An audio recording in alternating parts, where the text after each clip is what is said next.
a sympathy. My life is like a symphony. Speak the truth so lyrically. Be one with God so spiritually. I'll tell you haters what I see. Just call me Psycho Sid, that's who I be. Welcome everyone to the Sid Ammar Show. You can follow me at SIDAMMAR316 at all social media channels. That could be YouTube, Twitter, Instagram, etc. This is my handle, and my podcast is available on YouTube, Spotify, and Apple. It's been a few months since I've had an episode out, but we're back today. And today it is my pleasure to welcome Khalid Jawhari. Khalid is a longtime friend, and Khalid is a cancer fighter. He is currently successfully recovering from his bout with cancer. Over the summer, I had the opportunity to meet up with Khalid, and I asked him to join me on the podcast to share his story with us today. I've known Khalid for well over 20 years. We actually graduated together in engineering. I believe it was in 2004. You're in my year, Khalid, from what I remember, You correct? got it. Yeah. So, hello, Khalid. Welcome. Yeah, thank you. Thanks for having me. Excellent. How have you been that past couple months? How is the recovery going? Recovery is going amazing. Traveled around, so I left Houston as soon as I got the all clear from my doctors and the release, and went up to Canada for a couple months, and had the opportunity to head over to Beirut to Lebanon for a couple weeks, and did so. That was another little adventure I went on, and was able to escape when things were heating up here. How was it there? How was it in Lebanon? Was it scary? Was it fearful? Was it just Yeah, it's how it is to be a Lebanese? How was it? it was the first couple weeks that I was there. It was okay. It was essentially a vacation. We stayed out of Beirut because they told us it was a little bit dangerous there. But when things picked up and they started to heavily bomb Beirut, and it was actually the night they got Nasrallah. Mm. That was a pretty I would say different experience. I don't know if I want to use the word scary, but it was something I've never experienced before. They dropped about 90, 90 bombs that night, and the noises that I heard were just bombastic, and the ground was shaking, and people were in the streets, and this was 1 o'clock in the morning, and people screaming and moving around, and it was quite. I guess the word is Intense. scary. Yeah. Yeah, it was very intense. Yeah, Yeah. and So you you were know what? outside. You were outside Beirut, but you could still feel the ground Yeah, vibrating. I was in the mountains. We were about 10 kilometers away in the mountains, and that was supposed to be a safe place. And you could still feel like the whole building shook where we're in. Wow. Yeah, it was like a little bit of an earthquake that happened, and then the sound was just very loud, very intense, and something I've never experienced anything like that before. So it was pretty crazy. Yeah, well, thank God you're safe, and you're back in Canada with us. Yeah, thank you. So, Khalid, I wanted to start off with just in general, what was your general outlook on life before you discovered that you had cancer? What kind of person were you? And specifically, also, what was your outlook on faith? What was your outlook on God? Yeah, so before I got diagnosed, I was in a little bit of a pivotal point in my life with work and with where I was going to be located and relationships and a whole bunch of different things. And but it was generally good. But it was a kind of a limbo moment for me. But my outlook on life was pretty good. Work hard, play hard type of attitude. Um, yeah, my relationship to God was I don't want to say lacking, but it was in the midst of searching for a connection. Didn't know how to do it. Maybe it was more, I would say, agnostic. I would say. So faith was.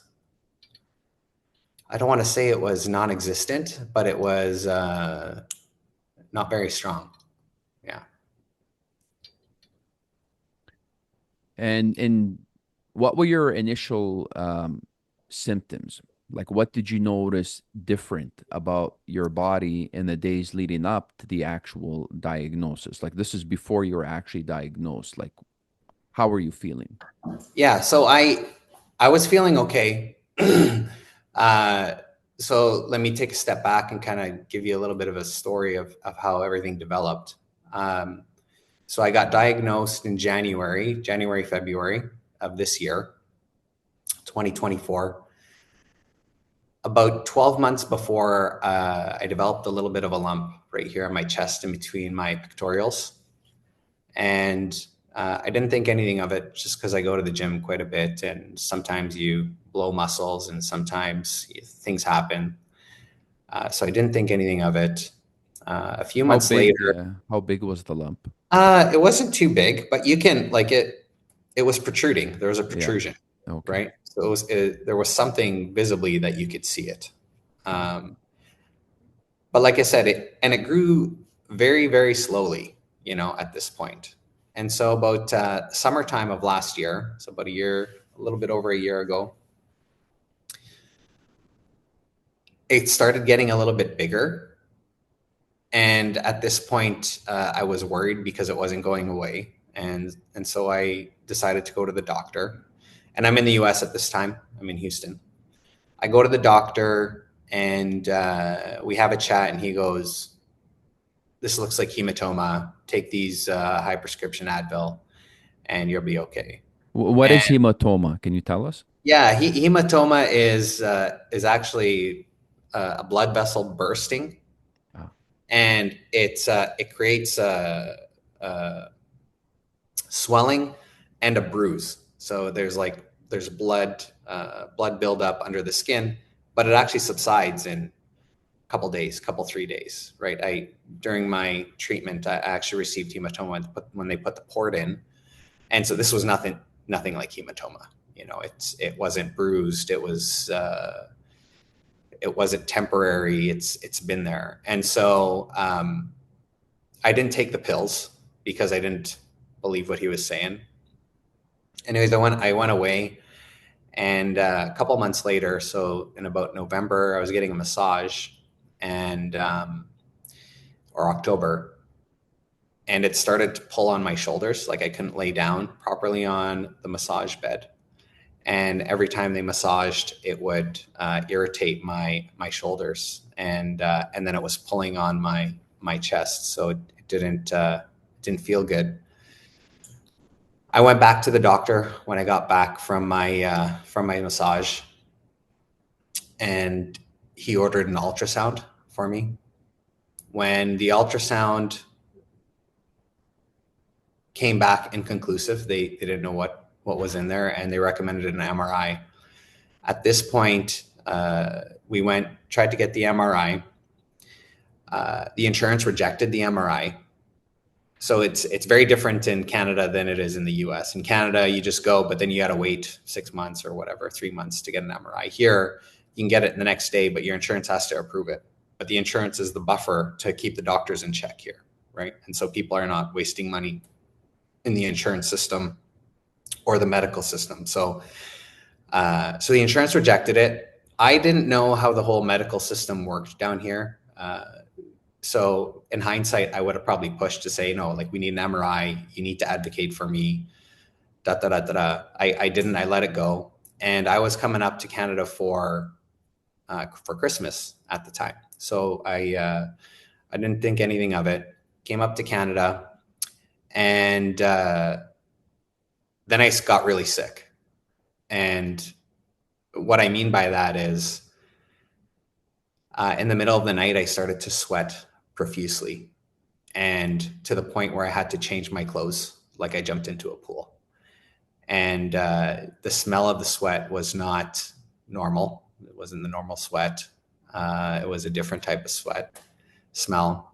And I was in Canada for 30 days. And by the end of the 30 days, I had to change my clothes twice in the middle of the night.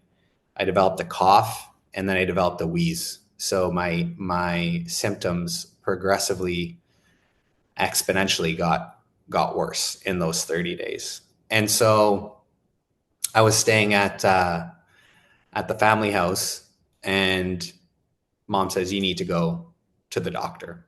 And I know how the doctors are in Canada. You got to wait either an emergency for 3 to 5 hours to see somebody, or you got to go to a Medi Center and you're going to see some doctor that doesn't really know what he's doing. That's just the wait time at the Medi Center. In the hospitals, I think the last time I went, it was 8, 9 hour wait time. Right. Yeah. So I said, I'm going back to Houston in a couple of weeks. I'll get treated over there. Okay.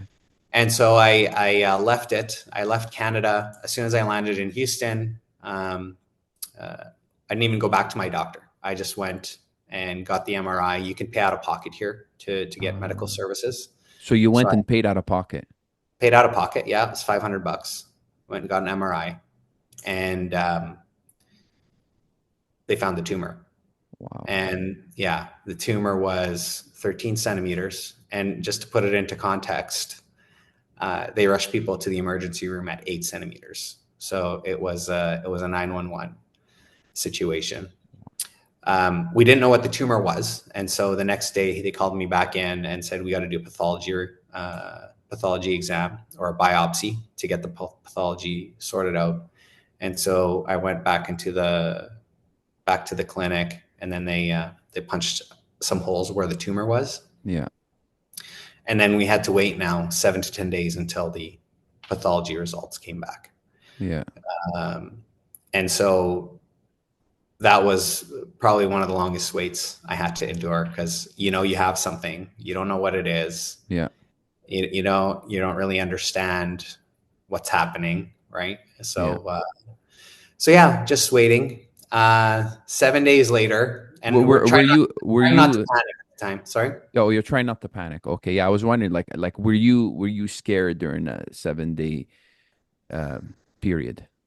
Well, the thing is I really was still ignorant at the time. So I know I have a tumor, but I really don't know what it is. And in my mind, what's the point of panicking if you don't know what it is, right? I don't even know if I have cancer at this point. Like in my mind, I'm just like, it could be a lump, it could be benign, it could be something that we could scoop out, could be something easy we could deal with. It just, we don't know what it is, right? And so what's the point of panicking if we don't know, right? Were you losing any weight at all during that time period up until that point? So no, I didn't really change any of my lifestyle. When I found out I had a tumor, though, I did a complete shift in lifestyle change. Okay. So at that time, I stopped consuming alcohol. I stopped consuming any sort of carbohydrate, so rice, breads, pastas, beans, cheeses, dairy, they were all gone. So I was just down to essentially paleo. So healthy fats and nuts, proteins, not even all fruits, just berries and some vegetables there. And then and then really reducing stress. Any stress that I had in my life was dialing it back. That's very important. Yeah. Yeah, totally important. 7 days go by, and we get a call from the doctor, and results are cancer. I have large B-cell lymphoma, and it's growing at an 80%. It's growing at 80%, and what that means is 80% of the cancer cells that I have are duplicating, and so it explains the exponential progression of my symptoms, right? So that's what that is. Khalid, I can imagine it must have been like that phone call when you found out. It must have been a moment of shock, fear, pain when that happened. At that point, Yeah. in the immediate aftermath, what were your initial thoughts and feelings after that phone call, after that initial diagnosis? So it was I have a weird personality, and when I'm faced with a lot of adversity, I don't go into fear and cocoon mode. Yeah. I actually turn up, and so I'm in shock, complete shock. Okay. But right away, it's like, what can we do to figure out how to solve this problem? What do I need to do right now? Who do I call? How do I get sorted out? Where do I go for treatment? Do I go to Canada? Let me call my doctor friends. You know, what's the best treatment options? You know, does this involve chemo? No chemo? Can I do it naturally? Um, you know, and so right after that moment, it's heavy research and discovery. So right away, do a deep dive into my diagnosis, do a deep dive into what are the treatments available, do a deep dive into, you know, traditional treatments, into non-traditional treatments, into natural treatments. And I'm calling everybody I know and trying to understand. And at this point, so I know now we have to treat it. You know, what's the best, where is the best place to get treated? Is it here? Do I go back to Canada? What does the treatment look like? So it's just a lot of research and discovery at this point. And so there's no really room for fear. That's the engineering mindset. That's the engineering mindset. Like there is a problem, you identify it, you look at it, and you start looking at all different modes of, attack, or all different modes of dealing with the issue. Yeah. Yeah. And I think it's more, yeah, it's problem solving, right? And Yeah. so it's how do I have this problem now? Me cocooning is not going to help this problem. We need to get to figure out where it's going on. So I am actually gonna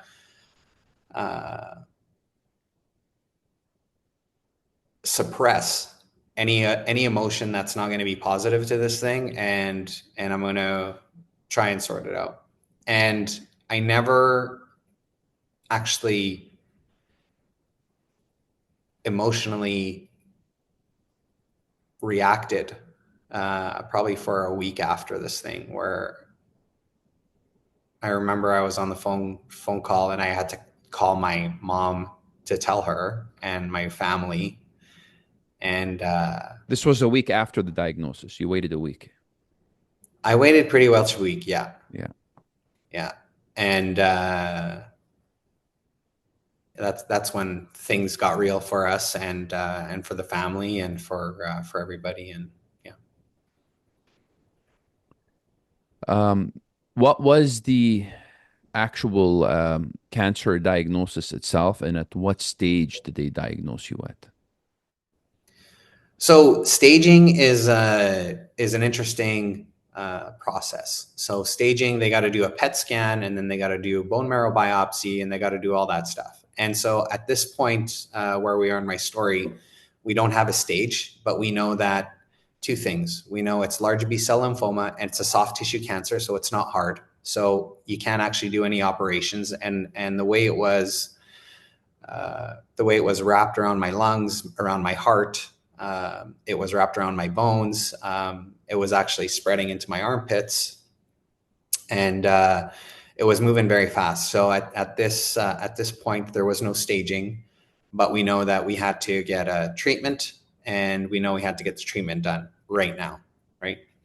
And so there was about 2 weeks between me getting diagnosed and me getting treated, and in those 2 weeks, like I said, we're in discovery phase, and I was a little bit dragging my feet because I was still in shock. And so the discovery phase took a little bit longer for me than probably should have, just because I didn't want to do chemo. I just didn't want to do it. All of my research shows how bad it was and all this stuff. And I got a call from an oncologist, actually. And he goes, "Hey, listen, man, I need to wake you up. This is very serious." And Wow. he goes, "We don't even know what stage you're at. You need to go to the emergency room right now. If this gets into your blood or your bone marrow, it complicates things, and we don't know, where we go from here.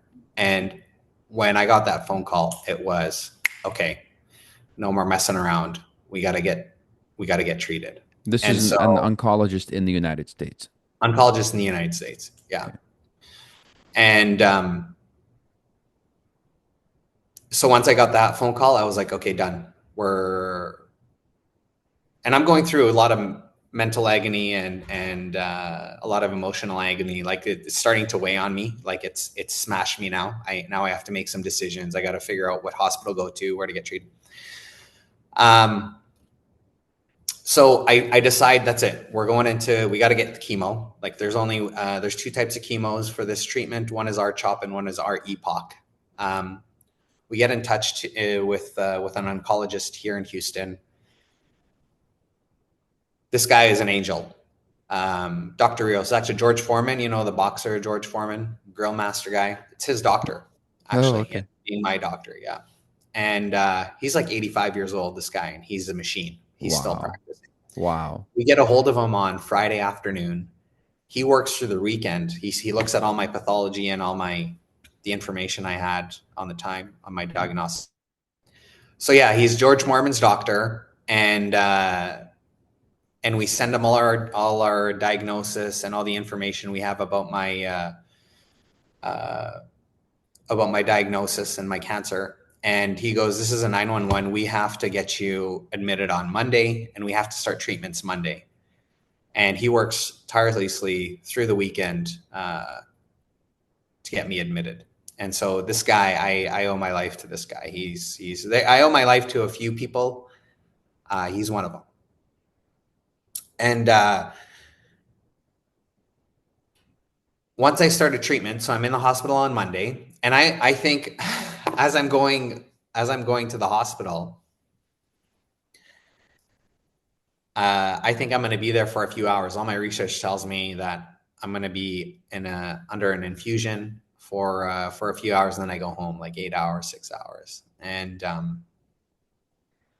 I get to the hospital, and the guy's like, "Okay, you got to get comfortable. You're going to be here for 7 days." And I go, "What? Wow. 7 days?" And he goes, "Yeah, like we're going to do then he tells me my treatment plan. We're going to do the R-EPOC for you. The R-EPOC means that you're in hospital for 5 to 7 days, and you're under 24/7 infusions, and you can't go anywhere during that time. And then you get 2 weeks off to recover after your treatment, and then you're back into the hospital again for 5 to 7 days, and we're doing that 6 times." And at this point, I'm kind of freaking out because I can't work, and my expectations are very different than what I thought they were going to be. And so I'm in complete shock. I start fighting him. I said, "No, we can't. Like, I can work, and I could do this, and I could do that." And he said, "No, you don't understand. You're going to be in tough shape." Anyways, halfway through my first treatment, we do the PET scan and the bone marrow biopsy, so to do my staging. And he comes back in the room. I was by myself at the time, I remember. And halfway through your treatments, you're in really rough shape. Like you're not all there. Emotionally, you're a little bit sensitive, and you're tired. You can't sleep in the hospitals because there's things beeping and people moving around, and everyone's coming to visit you, and they're picking and prodding at you, a bunch of times in the night. And so he comes in, and I was really tired, and he goes, "We did your staging, your stage 4." Like very, very unemotional when he was talking to me. And I remember the exact moment, and I was like, "Man, am I gonna die?" And he looks at me. He goes, If we were 20 years ago, yeah, but our treatments and our therapies have advanced quite a bit, and I'm very confident that you're a young, healthy man, and you'll be able to handle this treatment, and you're going to get out of this. Wow.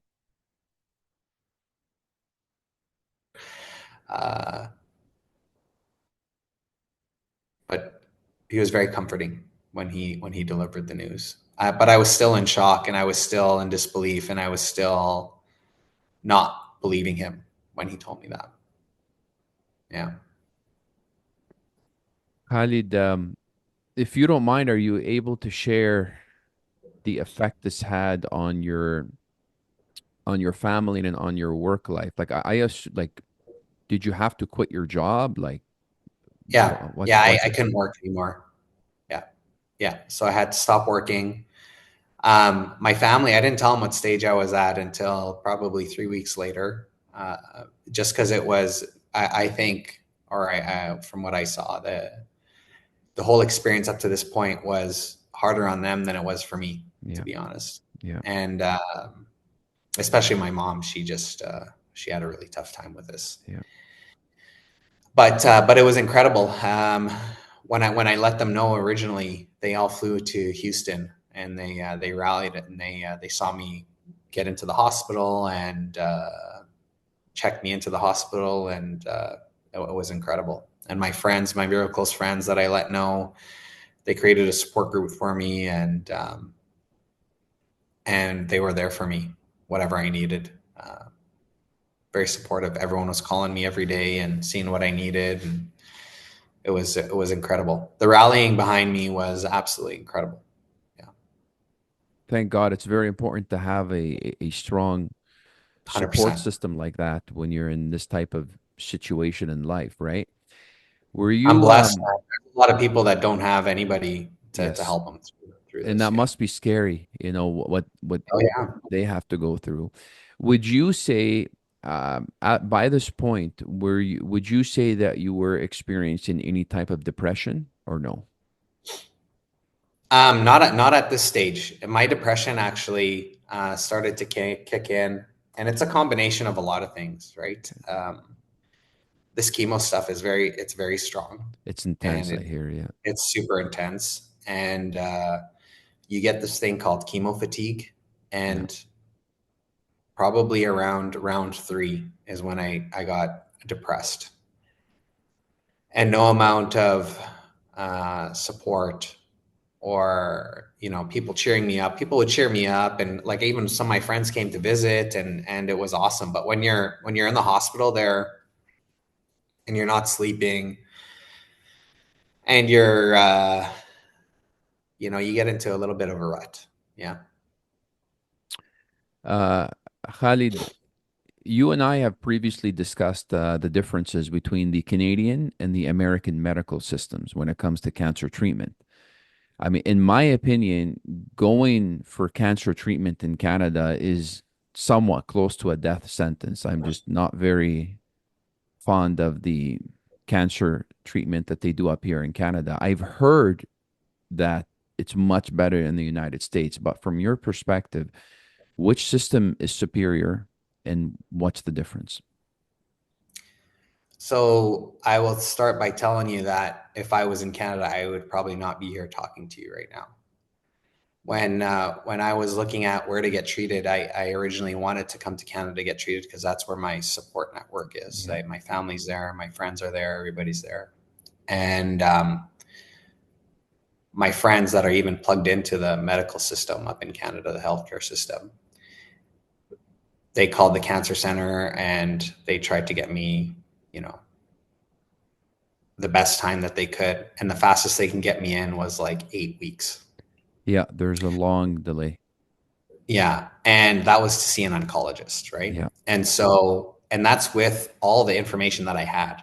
Stage 4, 80% proliferations, large B lymphoma. Like that's all the information I had. And so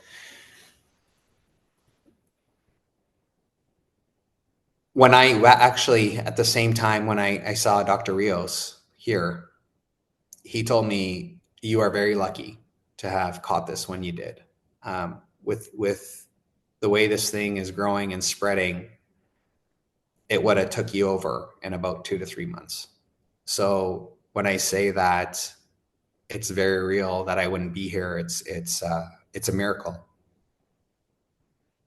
Unbelievable. So the U.S. system is way better, Yeah. way better, and the Canadian system is you know I don't think it works. I think it's especially if you have stage 4. I think based on the experience, actually, I shouldn't even talk about it, but from my experience, the U.S. system is very much so like it's a business here, and so their business is to save your life.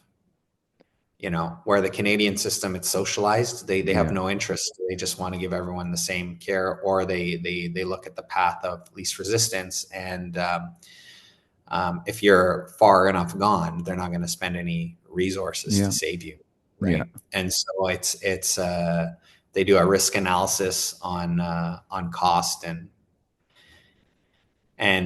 likelihood of saving. And usually it's at the stage I was at, I would have they would probably put me in hospice care, to be honest. So.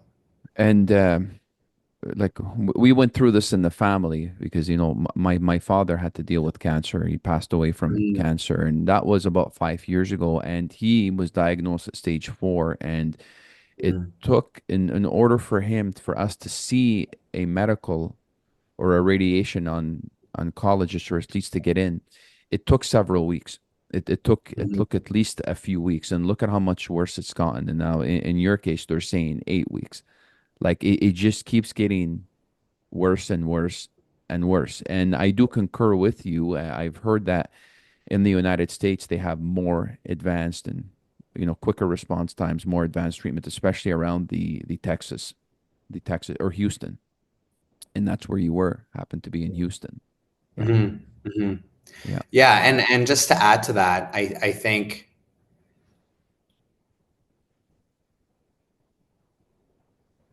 the way they approach all the socialized programs in Canada is very, and this is a completely different subject. Is very different than how they do it here. And our perception as Canadians is that it's we have free healthcare and therefore it's better. It's actually wrong, right? yeah. When you have free healthcare, you have to treat everybody the same. There's no urgency on different cases. We're here, when they saw my results, everybody mobilized, everybody did their best to try and get me going, because it's a business. Like, my insurance is paying to save me. The doctors are collecting money to save me. They don't have to pick and choose, right? And so um, in Canada, there's no incentive. Like, the doctor just sees everybody as and there's not enough doctors. But why isn't there enough doctors? Well, it's because we pay them an exuberant amount of money. Like, they make 3 times more, specialists make 3 times more money than they do in Houston here, right? Where they have actually a higher standard of care, And if you look at the hospital rooms, like it's like a spa here compared to, some of the best hospitals in Canada. So Really? oh Wow. yeah, it's hands down, the healthcare system here is probably 100x better. And anyone here can get care. So there's a misconception that not everyone could get care. So even if you don't have insurance here, you'll get the same care as you get at the University of Alberta Hospital in Edmonton. You'll get it here, even if you don't have insurance and you can't pay for it. I was gonna ask you how did you find your treatment? You're saying it's all via insurance. Like, did you have insurance before the cancer diagnosis, or were you saying you started looking into insurance around the time when you found out? How did that work? Yeah. So insurance here, as long as you're working, you actually have to have insurance here. You have to have healthcare insurance. Okay. It's they make you actually file it in your taxes. It's a Okay. requirement.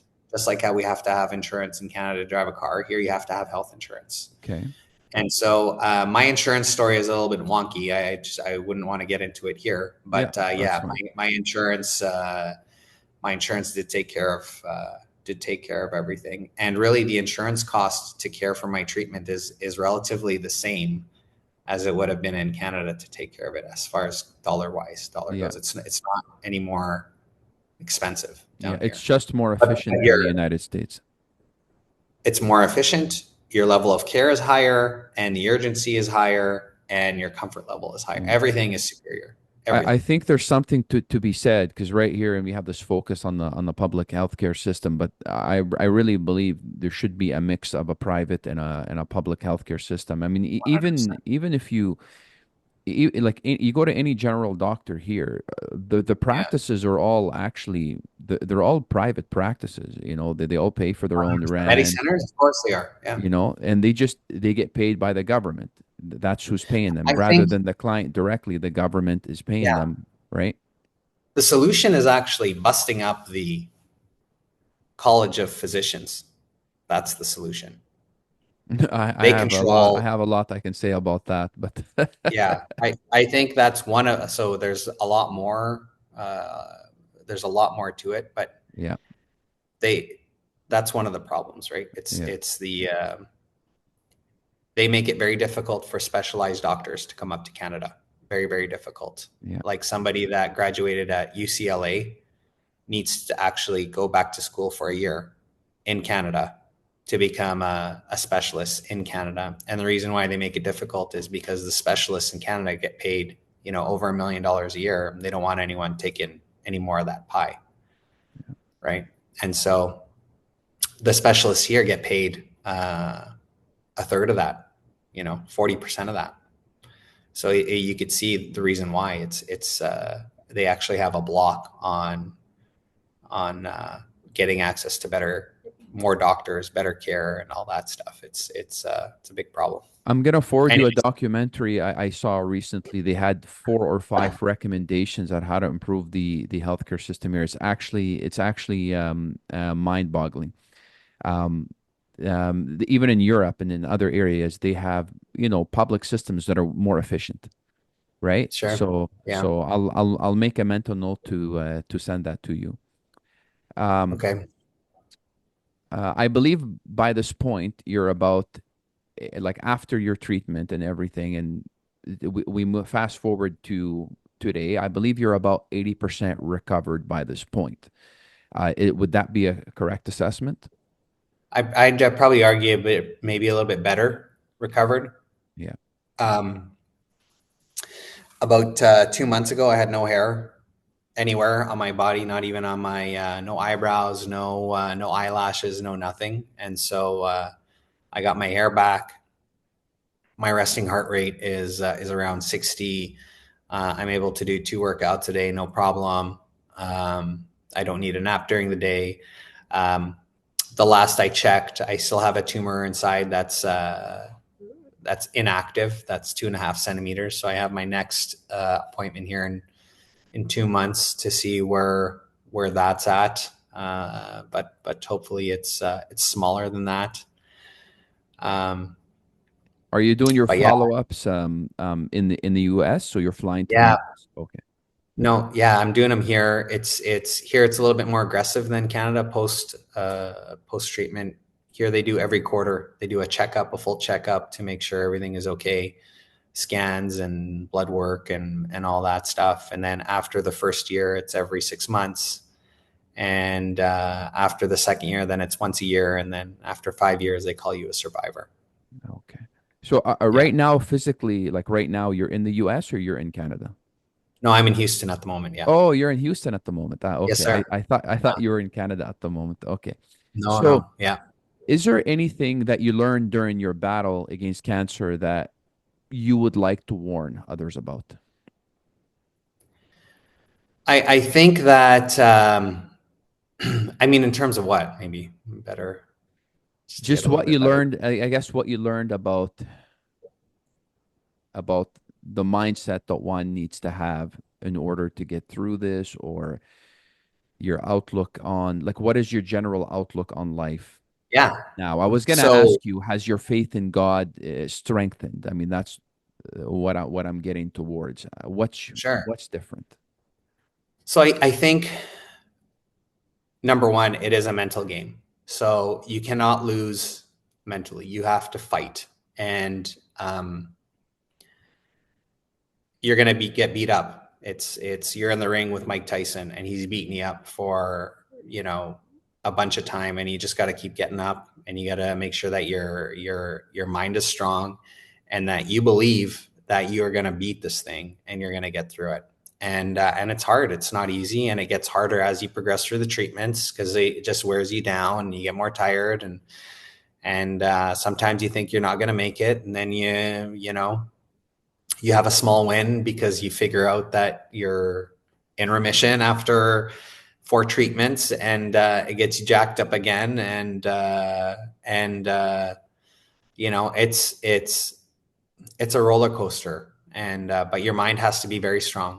You have to be very strong in your mind, and you have to put in your mind that you are going to win. You have to manifest the winning of it, because you can go into the other way. You can cocoon, and you could just get into a deep funk, and you can be a victim, and you can lose, right? So there's a bunch of different things, and so for me it was, I'm going to beat it. I'm going to keep my mind strong. I'm going to keep my spirit up.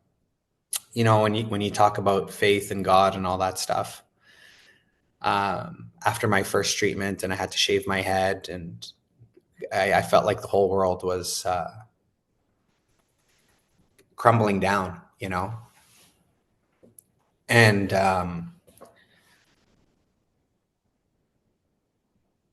you know, I wrote a little blog post about this, about surrender. It's on my Instagram and on my Facebook if you want to check it out. But Go ahead and share your handles. yeah, I will. It's at Khalid Jawhari on both Instagram and Facebook if you want to follow. And I wrote about the whole journey through my cancel journey, and you could see a bunch of stuff there. But I wrote this one post in particular about surrendering, and you know, that night I never prayed before. Like, it's been a long time, and I to connect with him, I prayed, and I just surrendered and said, whatever, you know, whatever's in my cards is in my cards. And at that moment, when I just let go and said, whatever happens, happens, the whole world opened up for me. Yeah, that's You know, powerful. That's powerful. We you know, we are you and me are both Druze, so we would say rida with taslim, contentment and surrender to God, and then all of a sudden everything changes. The whole yeah. outlook on the world changes. Um, uh, do you have any recommendations on lifestyle changes for people that would minimize your chances of I mean, I'm telling you, preventing man. anything? Before I got diagnosed, I was a health nut. So I Wow. like I did a bike ride from Vancouver to Whistler, 122K, 3 kilometers in elevation. I gym every day. I ate pretty healthy. I was on a bunch of vitamins and supplements and all this stuff. So there's, you don't know, you have no idea. There could be a ton of recommendations, but also I think could be your luck, could be a bunch of different things. But if you did want to follow some people that that are looking at this stuff in depth, I would recommend one guy. His name is Brian Johnson. He actually does a lot of research, and he's a guinea pig himself on longevity, and longevity means anti-cancer. And so he has built this diet and supplementation, and focuses on sleep and exercise and a whole bunch of different things, stretching to lengthen your life.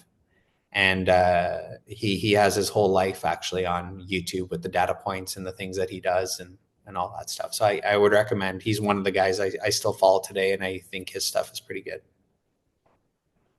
Well, Khalid, this has been a powerful conversation, and I believe it's going to connect emotionally